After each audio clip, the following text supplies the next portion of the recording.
আবারও একটা রবিবার, আর রবিবারে আপনারা জানেন আমাদের প্রশ্নোত্তর পর্বের ভিডিও, যেখানে আমি মন খুলে প্রাণ খুলে আপনাদের প্রশ্নের উত্তর দিই, যেখানে যেসব কথা এমনি নর্মাল ফর্মাল ভিডিওতে বলা যায় না সেই সব কথা আপনাদের সাথে শেয়ার করতে পারি। আর তার জন্যই এই প্রশ্নোত্তর পর্বের ভিডিওটা আমার সব থেকে প্রিয় এপিসোড।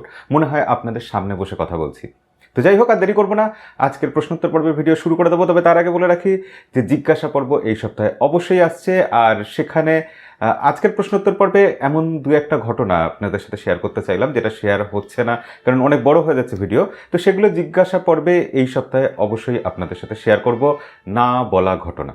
তাহলে চলুন আর দেরি না করে আমরা প্রশ্নোত্তর পর্বে ঝাঁপিয়ে পড়ি। প্রথম কমেন্ট করেছেন নাফিজ খান পাপ্পু। তার প্রশ্নের উত্তর দেওয়ার আগে বলে রাখি যে Samsung Galaxy S22 ultra Samsung এখনও আমাকে ব্যবহার করতে দিয়ে রেখেছে, ফেরত নেয়নি। আমি তাই মনের সুখে ব্যবহার করে যাচ্ছি। ফুল রিভিউ আসা উচিত ছিল এতদিনে, কিন্তু বিশেষ কারণে আসতে পারছে না। আসলে আমি এই কদিন খুব ব্যস্ত আছি, বলেই ফেলি। আজকের ভিডিওতে তো এগুলো শেয়ার করার কথা। আমার ওয়াইফের খুব রিসেন্টলি একটা ইন্টারভিউ আছে, তো তার জন্য আমি খুবই ব্যস্ত আছি।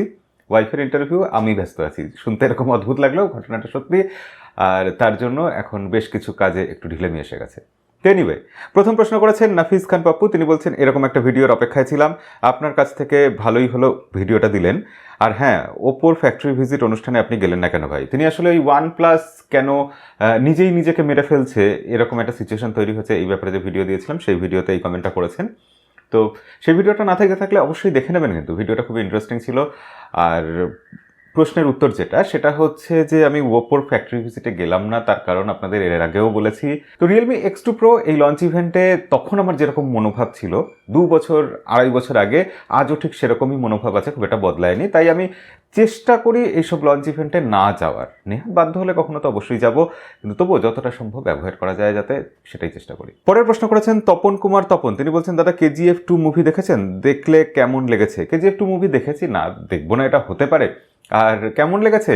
হ্যাঁ, ভালোই লেগেছে। Entertaining movie. রকি ভাই আসছে, 40-50 জনকে মারছে, আর তারপর পরের সিনে কেউ এসে বলছে হ্যাঁ রকি ভাই খুব ডেঞ্জারাস লোক, সবাইকে মেরে দেয়। আবার রকি ভাই অন্য একটা গেট আপ নিয়ে আসছে, আবার 40-50 জনকে দুমদাম ঘুষি মেরে দিচ্ছে। আবার পরের সিনে কেউ এসে বলছে যে রকি ভাই খুব ভয়ঙ্কর লোক, সবাইকে মেরে দেয়। এই হচ্ছে মোট সিনেমার গল্প, এবং দেখে ঠিক এরকমই লেগেছে। এবং মনে হচ্ছে যে এই সিনেমার সব থেকে ইন্টারেস্টিং ক্যারেক্টার হচ্ছে সঞ্জয় দত্ত বা অধীরা। অধীরাই একমাত্র লোক যার চিন্তা ছিল যাতে মুভিটা শেষ না হয়ে যায়, তাই সে শুরুতেই রকি ভাইকে সুযোগ পেয়েও মেরে দেয় না, কারণ মেরে দিলেই মুভি শেষ হয়ে যাবে। তাই জন্য সে আরও কিছুক্ষণ ধরে সুযোগ দেয় রকি ভাইকে দাপিয়ে বেড়ানোর, আর রকি ভাই যথারীতি আবারও 40-50 জনকে মারতে যায়, আর আবারও তারপরে সিনে কেউ এসে বলে রকি ভাই খুব ডেঞ্জারাস লোক। আমার খুব চেনা একজন মানুষ ঠিক এইরকমই বর্ণনা দিয়েছেন মুভিটার, তো আমারও মনে হচ্ছে একদম ঠিকই বলেছেন। তাই জন্য আমিও মুভিটার এই রিভিউটা আপনাদের সাথে শেয়ার করলাম। মোহাম্মদ কাউসার আহমেদ তিনি বলছেন এই অ্যাপটা আমি ব্যবহার করেছি 1 সপ্তাহ ধরে, কল রেকর্ড ঠিকঠাক মতোই হচ্ছে, কিন্তু একটা প্রবলেম, রেকর্ড হওয়ার পর ফাইল ম্যানেজারে গিয়ে রেকর্ড ফাইলটি খুঁজে পাওয়া যায় না, শুধু ডায়াল প্যাডে রেকর্ড শোনা যায়, তাইলে কিন্তু পাওয়া যায়। আসলে আমরা একটা শর্ট ভিডিও চ্যানেলে আপলোড করেছিলাম, যাদের ফোনে সৎ কল রেকর্ডার আছে, অর্থাৎ রেকর্ড করতে গেলে, কল রেকর্ড করতে গেলে অ্যানাউন্স করে দেয় this call has been recorded, এরকম। তো তারা কি করে সেই জায়গাটাকে বাইপাস করতে পারেন, এরকম একটা শর্ট ভিডিও আপলোড করেছিলাম। তো সেটা না দেখে থাকলে অবশ্যই দেখে নেবেন, ডিসক্রিপশনে লিঙ্ক থাকবে আমাদের। তো যাই হোক, সেই ভিডিওতে অনেকেই বলছেন যে রেকর্ড তো হচ্ছে, অ্যানাউন্সমেন্টও হচ্ছে না, কিন্তু রেকর্ড হয়ে কোথায় যাচ্ছে ফাইলটা? ডিফল্ট লোকেশনে যাচ্ছে। আপনার যে কোম্পানির ফোন, সেই কোম্পানির ফোনে যে সেটিং করা আছে, যে সেট আপ করা আছে, কল রেকর্ড হওয়ার পর যেখানে সেভ হওয়ার কথা, ঠিক সেখানেই সেভ হচ্ছে। যদি খুঁজে না পান, বুঝবেন আপনার ফোনে এরকমই সিস্টেম করা আছে, রেকর্ডেড ফাইলটা এনক্রিপ্টেড হয়ে কোথাও লুকোনো আছে। তো যাই হোক না কেন, সেই ফাইলটাকে আপনি পেয়ে যাবেন, সেটা প্লে করতে পারবেন এবং সেটা শেয়ার করতে পারবেন। আর শেয়ার করলেই আপনি ফাইলটা যে ফোনে শেয়ার করছেন তার কাছে তো পুরোপুরি পেয়ে যাবেন। তো এইভাবেই এই সমস্যাটার সমাধান করা যেতে পারে। কিন্তু হ্যাঁ, রেকর্ড হচ্ছে, এবং ওই যে মাঝখানে কল রেকর্ড হওয়ার অ্যানাউন্সমেন্টটা, সেই অ্যানাউন্সমেন্টটা কিন্তু আসছে না। এটাই এই অ্যাপ্লিকেশনটার বিশেষত্ব। আর এই অ্যাপ্লিকেশনটা কতটা সিকিওর আসলে এটা বলা খুব মুশকিল, কারণ আমি দায়িত্ব নিয়ে বলতে পারি না কতটা সিকিওর। এই অ্যাপ্লিকেশনটা প্লে স্টোরে আছে, গুগল বলছে এই অ্যাপ্লিকেশনটা সিকিওর, তারা সার্টিফাই করছে। তো সেক্ষেত্রে গুগলের উপর ভরসা করতে হবে, আর এটা আমাদের তথ্য চুরি করছে কিনা এই ব্যাপারে গুগলই সার্টিফিকেট দিচ্ছে, আমি বলার কি। পরের কমেন্ট করেছেন আহমেদ সামি দিওয়ান। তিনি বলছেন গুগল অ্যান্ড স্যামসাং এর সম্পর্ক, তাদের মধ্যে সম্পর্ক কিভাবে হলো, বর্তমান সম্পর্ক কেমন, তাদের ভবিষ্যৎ পরিকল্পনা কি, নিয়ে একটা ভিডিও চাই, এবং ভিডিওতে তাদের মধ্যে প্রতিদ্বন্দ্বিতা ও বন্ধুত্ব বিষয়টাও চাই। খুব ইন্টারেস্টিং বিষয়। এই ধরনের ভিডিও আমি বানাতে পছন্দ করি, এবং এই ভিডিওটা আমি বানাবো কবে থেকে ভাবছি। অবশ্যই এই ভিডিওটার কাজ আজ থেকেই আমি শুরু করব, ইমিডিয়েট এই ব্যাপারে ভিডিও আসবে। তারপরে কমেন্ট করেছেন পাপেল এডুকেয়ার তিনি বলছেন OnePlus 9R নিয়েছিলাম আপনার কথা শুনে, আমি তো খারাপ দেখছি না। না, 9R ভালো ফোন, খারাপ কেন হবে? তবে তিনি বলছেন এখন আপডেট দিয়ে অনেক সমস্যা হচ্ছে। এটাই তো সমস্যা। OnePlus তো এটাই করছে, আপডেট দিয়ে তাদের ফোনগুলোকে স্লো করে দিচ্ছে, অনেক রকম বাগ আসছে তাদের অক্সিজেন ইউআইতে। অক্সিজেন ওএসে বাগ, এই ব্যাপারটা আগেকার দিনে খুব বিরল ছিল, এখন সেটা খুব কমন হয়ে যাচ্ছে। তো OnePlus তো এটাই করছে, নিজেদের ভালো জিনিসগুলোকে তারা ইচ্ছা করেই যেন খারাপ করে দিচ্ছে, এরকমই তো হচ্ছে, আমার তো সেটাই মনে হচ্ছে। নূর আলম তিনি বলছেন দাদা 30,000 টাকার মধ্যে ভালো ক্যামেরা, ভালো ডিসপ্লে, ভালো প্রসেসর এবং ভালো ব্যাটারি ফোন কোনটা ভালো হবে? তারপর মধ্যে স্যামসাং A52s এবং A52 কোনটা ভালো হবে এবং 5G? আমার মতে A52SE বেটার হবে A52 5G থেকে। এনিওয়ে, তো আপনার যে প্রশ্নটা মূল ছিল, যে মূল প্রশ্নটা 30,000 টাকায় কোন ফোনটা বেটার হবে, এই বিষয়ে ভিডিও আগামীকালই হয়তো আমাদের চ্যানেলে সকালে চলে আসবে, তো সেক্ষেত্রে একটু অপেক্ষা করে থাকুন। বাংলাদেশে 35 থেকে 32-33 হাজার টাকায় কোন ফোনগুলো ভালো হবে, আর ইন্ডিয়াতে 25,000 রুপির প্রাইস রেঞ্জে কোন ফোনগুলো ভালো হবে, সেই ব্যাপারে ভিডিও অলরেডি আমি বানিয়ে ফেলেছি, এডিটিং কিছু বাকি, তারপর ভিডিওটা চলে আসবে। SMS তিনি বলছেন, তিনি কমেন্ট করেছেন SMS না করে, যাই হোক, তিনি বলছেন দাদা প্রত্যেক মাসেই টপ 10 স্মার্টফোন, কোন ফোন এখন আর কেনা উচিত না, এমন টাইপের ভিডিও চাই। হ্যাঁ, এই ব্যাপারটা আমি খুব অবহেলা করতাম, কিন্তু আপনারা যেহেতু বলছেন অবশ্যই আমি চেষ্টা করব প্রতি মাসে টপ 10 স্মার্টফোন বা কোন ফোনটা কেনা উচিত না এরকম ভিডিও দেওয়ার। মোহাম্মদ রহিম তিনি বলছেন স্যামসাং ভার্সেস আইফোনের মধ্যে কোন কোম্পানি এখন বর্তমানে বড় তা জানতে চাই তিনি সম্ভবত বলতে চাইছেন। তো দুটো কোম্পানির মধ্যে কে বড় এটা না বিভিন্ন প্যারামিটার দিয়ে বিচার করতে হবে। কার সেল বেশি এই হিসাব যদি আমরা ধরি, দেখব ওয়ার্ল্ড ওয়াইড স্যামসাংয়ের সেল হয়তো বেশি। যদি দেখি কার লাভ বেশি কোন কোম্পানির, মোবাইল সেকশনের ডিপার্টমেন্টে শুধু কথা বলছি, স্যামসাংয়ের নইলে সে বিশাল বড় বড় অনেক ব্যাপার স্যাপার রয়েছে, কনস্ট্রাকশনের বিজনেসও করে, তো সেগুলো নিয়ে আলোচনা করে তো লাভ নেই। অ্যাপেল কার বেচে কত টাকা লাভ করবে সেটা আমরা এখন আলোচনায় ধরছি না। কিন্তু শুধু মোবাইলের কথা যদি ধরি, তাহলে স্যামসাং সেলের দিক দিয়ে এগিয়ে আছে, আইফোন লাভের দিক দিয়ে বা রেভিনিউর দিক দিয়ে এগিয়ে আছে, মার্কেটে ইম্প্যাক্টের দিক দিয়ে দুটো কোম্পানি 19-20 এগিয়ে পিছিয়ে আছে। তো কাউকে এরকম এক কথায় বলা এগিয়ে আছে বলাটা খুব মুশকিল। দুটো কোম্পানি মোটামুটি হেড টু হেড কম্পিট করে যাচ্ছে, আলাদা প্ল্যাটফর্মের দুটো কোম্পানি, তারা নিজের নিজের প্ল্যাটফর্মের সেরা, ব্যাপারটা এইভাবে বললে ঠিক বলা হবে। জুবাইয়ার শেখ তিনি বলছেন 9 মিনিট 18 সেকেন্ডে ওয়ালটনকে যে খোটা তো ভালোই দিলেন, তা ওয়ালটন সো মিনি দেখেছেন, রেডমি 10C এর থেকেও 500 টাকা কম দাম, আর স্পেক্সের দিক থেকে রেডমি 10Cর থেকে অনেক বেটার। স্ন্যাপড্রাগন 680 ভার্সেস 665 এই একটা জায়গা ছাড়া বাকি সব দিক থেকেই ওয়ালটন বেটার। ওয়ালটন বেটার হতে পারে স্পেসিফিকেশনসের দিক দিয়ে। এই সব যে কোম্পানিগুলো আছে, সিম্ফনি, ওয়ালটন, মাইক্রোম্যাক্স, লাভা, এই যে কোম্পানি আছে তারা স্পেসিফিকেশনসে কম্পিট করার চেষ্টা করে সবসময় রেডমিকে বা রিয়েলমিকে বা অন্যান্য যে কোম্পানি আছে তাদেরকে।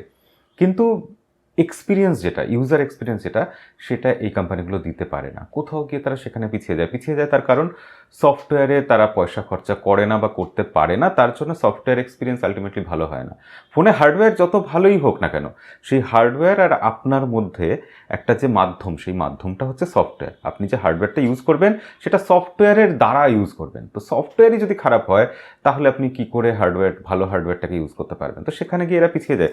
এই দেখুন আমার কাছে মাইক্রোম্যাক্স ইন 2C এই ফোনটা রয়েছে। এই ফোনটা খুব একটা খারাপ ফোন আমি এই কথা বলবো না, ফোনটার স্পেসিফিকেশন যথেষ্ট ভালো, কিন্তু এই ফোনটা আমার ইউজ করতে বা এই ফোনটার ভিডিও বানাতে অতটা ইচ্ছে করছে না। তার কারণ এই ফোনটা আমি জানি ইউজার এক্সপিরিয়েন্স অতটা বোধহয় ভালো দেবে না, সফটওয়্যারে আপডেট দেয় না এই কোম্পানি, এটা প্রতিষ্ঠিত।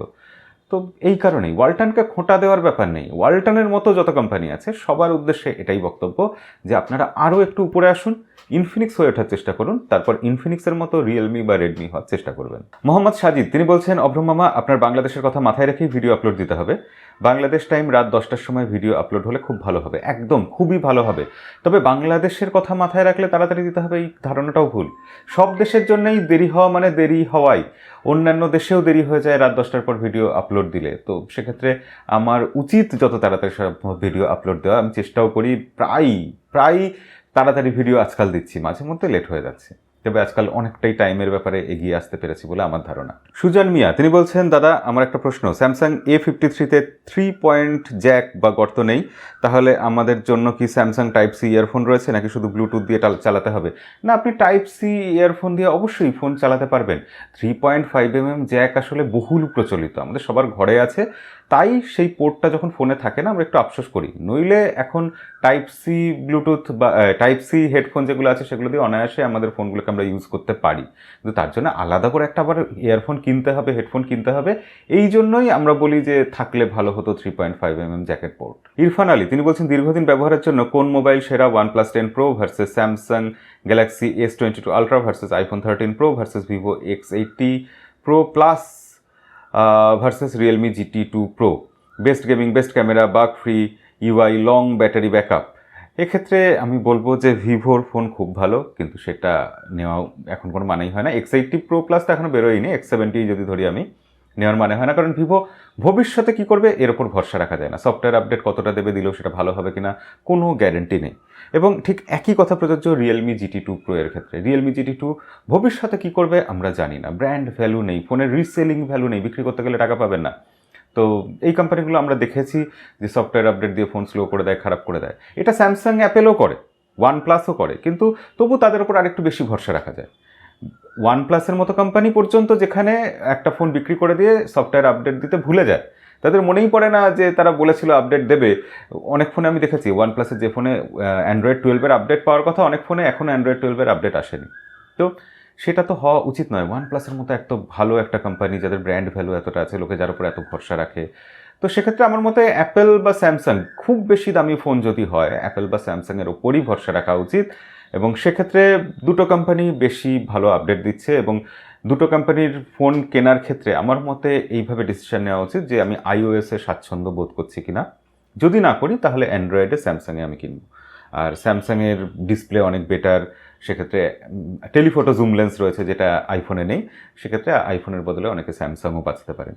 কিন্তু যারা সিকিউরিটির কথা ভাববেন, যেটা রিলায়েবল, যারা ভিডিও ক্যামেরার কথা ভাববেন, তারা অ্যাপেলের আইফোনেই যাবেন। মোহাম্মদ আলামিন ইসলাম তিনি বলছেন দাদা এখনকার দিনে ফোন কোম্পানিগুলো যে ফোনে IP6 রেটিং থাকে না সেই ফোন বাহির থেকে ওয়াটারপ্রুফ করলে কি ফোনে কোনো সমস্যা হবে? আশা করি উত্তর দেবেন। Love from BD. যখন কোম্পানি IP68 বা IP67 রেটিং দিয়ে দেয়, সেরা রেটিং দেয়, তখনও তারা গ্যারেন্টি দেয় না যে ওয়াটার বা ডাস্ট রেজিস্ট্যান্ট এটা 100%। তারা এটা একটা বাড়তি প্রোটেকশন দিচ্ছে, এইভাবে আপনাকে দেয় এবং বলেও দেয় যে আপনি এটা বাড়তি প্রোটেকশন হিসাবেই কনসিডার করবেন। এটা আপনি গিয়ে জলের মধ্যে চুবিয়ে দিলেন, ডাস্টের মধ্যে ফেললেন এবং ধরে নিলেন যে কিছু হবে না, এই ব্যাপারটা একেবারেই নয়। তারা ওয়ারেন্টি দেয় না ওয়াটার আর ডাস্টের জন্য। এবং সেখানে আপনি যদি বাইরে কারোর থেকে, মেকানিকের থেকে করান, সেখানে বুঝতেই পাচ্ছেন সেইটার উপর ভরসা করাটা আরও কতটা কম যায়। এবার আপনার উপর, আপনি আপনার প্রিয় বা পছন্দের চেনা মেকানিকের উপর কতটা ভরসা রাখতে পারবেন সেটা আপনার উপর। আমার মনে হয় না তারাও এমন কিছু করতে পারবে যেটা অ্যাপেল বা স্যামসাং করতে পারেনি IP68 বা 67 রেটিং দেওয়ার সময়। তো সেক্ষেত্রে এটা একটা গিমিক, আর কিছুই না। IP67-68 রেটিং এটা একটা গিমিক। ওয়াটারপ্রুফ করলে কিছুটা নিশ্চিন্ত থাকা যায়, তবে খুব একটা বিশাল কিছু ব্যাপার না। যত দিন যাবে ওই ওয়াটারপ্রুফিং, ডাস্ট রেজিস্ট্যান্সের ব্যাপারটা তত গিয়ে ডিগ্রেড করতে থাকবে, তত গিয়ে সেটা কমতে থাকবে। একটা সময় আপনার ফোনে সেই জল ঢুকবে, সেই ডাস্ট ঢুকবে, কারণ ওর মধ্যে রাবার গ্যাসকেট যেগুলো দেয় সেগুলো তো সময়ের সাথে সাথে নষ্ট হতে থাকে, ক্ষয় হতে থাকে, তাপে, তারপর ঠান্ডাতে, এইসব জিনিসের জন্য ক্ষয় হতে থাকে সেটা। তো এটার সাথে সাথে আজকের ভিডিও শেষ করব। ভিডিও কেমন লাগলো লাইক করে জানাবেন, সাবস্ক্রাইব বাটনটা প্রেস করে রাখবেন। দেখা হবে পরের কোনো ভিডিওতে। আজকের মতো বিদায়।